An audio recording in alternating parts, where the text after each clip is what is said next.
Siamo ai piedi dell'eremo di Parco Giardino Sigurtà con Athos Faccincani, che ha scelto questo panorama dell'eremo sulla sommità della collina avvolto nei narcisi proprio per uno dei suoi quadri, e quindi chiediamo all'artista come mai questa scelta. Ma perché dipingere Parco Sigurtà per me è sempre una immensa gioia, dipingerlo poi con questi fiori e con questa costruzione che risale ormai ad anni passati, che però a me affascina moltissimo, è sicuramente sempre una grande gioia. È come quando scopri un'oasi, no? E provi gioia, quando ci arrivi e bevi l'acqua provi felicità. È lo stesso è venire qua per me a dipingere.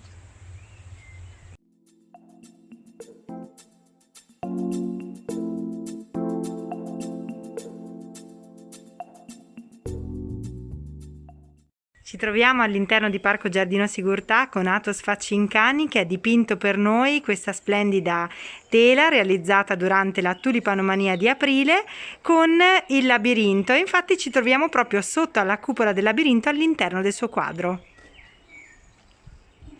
Essere nella cupola mi dà una sensazione di serenità, perché vedo questo labirinto intorno, ma quando sono stato invitato a dipingere, e io vengo spesso, ma sono stato invitato per il periodo dei tulipani. I tulipani non ci sono più, però dipingere i tulipani su questa cupola, è la storia di ogni anno che si ripete nella meraviglia della natura.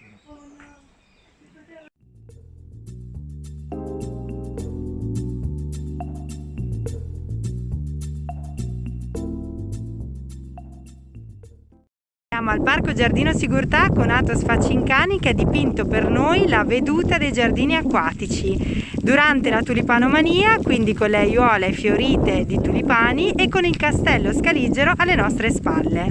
Athos, cosa puoi raccontarci di questo quadro?